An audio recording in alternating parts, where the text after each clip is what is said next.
With today's update, Holy Paladins have received some major buffs and adjustments to talents, making us even better in Mythic Plus in Raid finally. If you stayed faithful to the light, it's a beautiful day because it has finally answered you. I'll be covering all the changes to our talents, sharing the new Raid and Mythic Plus builds, and going over how this affects our button priority. Starting out with the talent changes. Light of the Martyr no longer transfers overheals into Healing Absorb, making it a much better talent since we no longer bury ourselves in Healing Absorbs and just makes our Holy Shocks hit even harder. This now means we'll take the follow-up talent Bestow the Light, which increases our Holy Shock healing even further every second we're above the 70% threshold and gives us a nice passive healing when we are below that 70% threshold. Shining Righteousness has been dropped from 5 to 4 Shield of Righteousness for our free Eternal Flame or Light of Dawn. This is a nice little change, getting us to a free spender sooner. Righteous Judgment has been increased to a 100% chance to cast a Consecration on your Judgment target. This damage stacks with our normal Consecration, giving us a little damage boost in Mythic Plus. Veneration has been buffed to 280%. This means we will now also be taking Vengeful Wrath once again in Mythic Plus for some bonus damage healing. A Just Reward has been buffed by 80%, making every successful cleanse now heal for about 600k, making this a great talent to always have in Mythic Plus. Those are all the changes and buffs Holy Paladins have received in today's patch, and here is what our new Mythic Plus build looks like. Of course, you can find the import codes in the description below. While you're there, let me know your thoughts on the new Holy Paladin changes. And before I forget, here is our Raid Light of the Martyr build. Not many changes from our previous Raid build besides picking up the Light of the Martyr, of course. The beauty of these changes though is we have become far more mana efficient in both Raid and Mythic Plus, making us not worry as much about that little pesky mana bar. Now let's see what impacts this has on our healing priority and damage priority list. For Mythic Plus, our healing priority is pretty much unchanged. Still prioritize using Holy Prism to get our Dawn Lights, then make sure you're spending Holy Power. In Mythic Plus, you will always use Eternal Flame.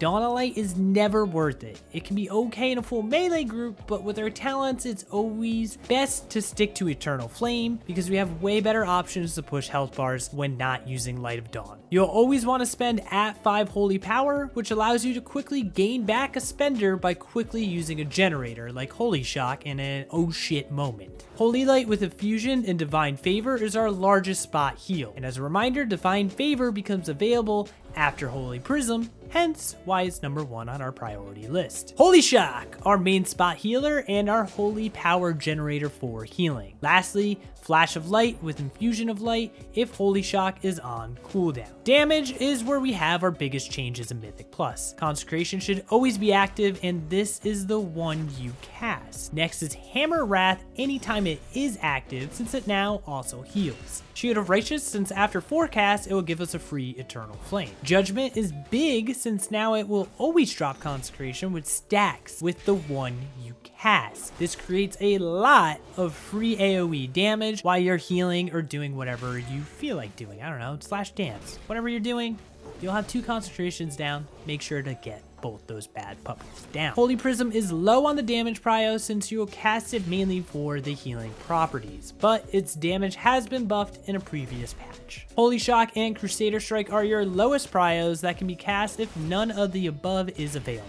And as a reminder, always be casting, whether it's damage or healing abilities. By always casting, you'll be heading down the righteous path of glory. For Raid, nothing has really changed for healing or damage. Focus on spending Holy Power on Light of Dawn for AoE healing, otherwise spend it on Eternal Flame for spot heals. Next, you'll want to use Holy Light or Flash of Light with Infusion of Light for spot heals. If you don't have infusions for spot heals, you can always use Holy Prism or use it on the boss to AoE heal. Holy Shock and Flash of Light are your main spot heals when none of the above is ready. Damage, make sure to keep Consecration down, spend Holy Power on Shield, use your Judgment and Crusader Strike, and when Hammer of Wrath is available, use it. Holy Shock is a big spot heal, so use it when you can't do any of the above to deal damage to ensure you are always casting.